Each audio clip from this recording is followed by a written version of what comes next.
lagi mong habilin.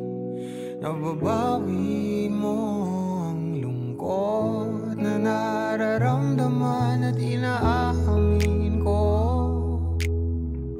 na dumadahan sa aking isip. My dearest Bey Habibi, as we stand here today on our wedding day, my heart is overwhelming with love for you. I remember the first day I met you at the pageant 13 years ago. Sobrang tahimik mo at suplado that time. Sobrang angas pa nga ng dating, kaya naman inis ako sa'yo noon. But as the days goes by and years, okay ka naman pala at naging close din tayo at magkaibigan. Unang-una, nagpapasalamat ako sa Panginoon na dumating yung oras na maghaharap tayo sa sitwasyon na magiging isa na tayo. Halos parehas tayo ng pinagdaanan sa buhay. Lahat nasaksihan natin sa buhay ang maging masaya at maging malungkot. Kinaya at hinarap natin parehas ang mga trials natin sa buhay. Diba? Let's go! Let's go! Rapper ka. Ano pare, dahil pala ang ating mga wow! Bibenta ko mamaya!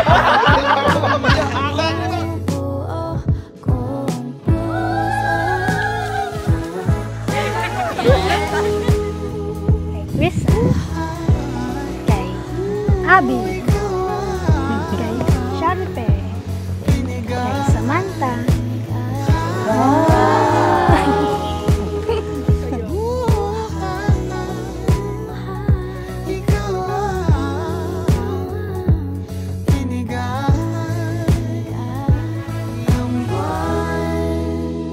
Thankful ako kasi ikaw yung taong nandyan palagi sa tabi ko. Ikaw yung humila sa akin pataas at hinayaan natin na magilahan tayo. Hindi tayo nagdalawang isip na sabihin sa isa't isa na kaya natin harapin ang lahat. Walang problemang mananalo sa atin basta't nagtutulungan tayong dalawa.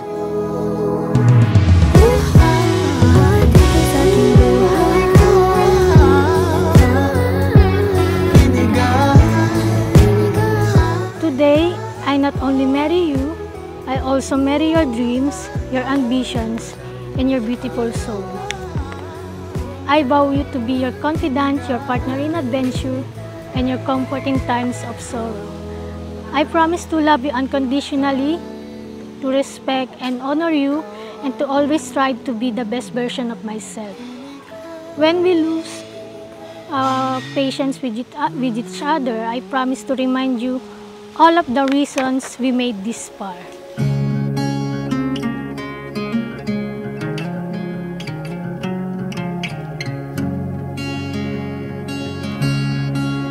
Unang-una, inisip yung trials na pinagdaanan namin dalawa. Lahat ng trials na pinagdaanan namin, yung hirap, yung saya, yung pagmamahal namin dalawa, yun yung nagtulak sa akin para isulat yung simpleng salita pero yung buong puso siyang binigay. Ngayon nandito ako sa harap mo na magsasabi sa'yo na habang nandito ako, mananatili kang ikaw lang sa buhay ko. At mamahalin kita hanggang sa dulo. Sana forever na tayo. Salamat sa lahat. Salamat dahil pinanindigan mo ko. Na-improve mo sa akin yung love mo talaga ako kasi may assurance. Pinanindigan mo. Salamat. Lagi ko rin tinuturo sa'yo dahil ang Panginoon tanging sentro nating dalawa para maging matibay. Lawaan ang pangunawa, pang-intindi, magbigayan tayong dalawa. Give and take lang. Walang problema na pag tinilig ko to, iyak na ako. Walang problema nga hindi natin kayang solusyonan. Mahal na mahal kita. Cause I feel like I'm falling. Marriage is total submission under God's law. Utos po ng Diyos yan. Ano sabi ng Diyos? Mga lalaki, mahalin mo ang iyong asawa. Huwag kayong magmamahal ng hindi nyo asawa. Asawa mo lang ang mamahalin mo till the rest of your life. Pulling me closer.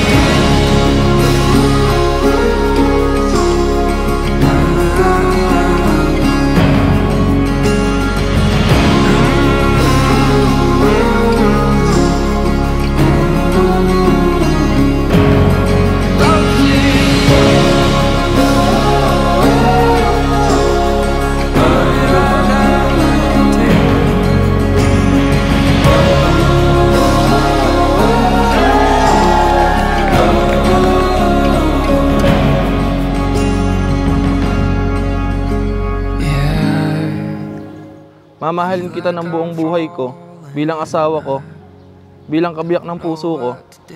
Dasal at buong pagtitiwala sa isa't isa, ang tanging sandata nating dalawa.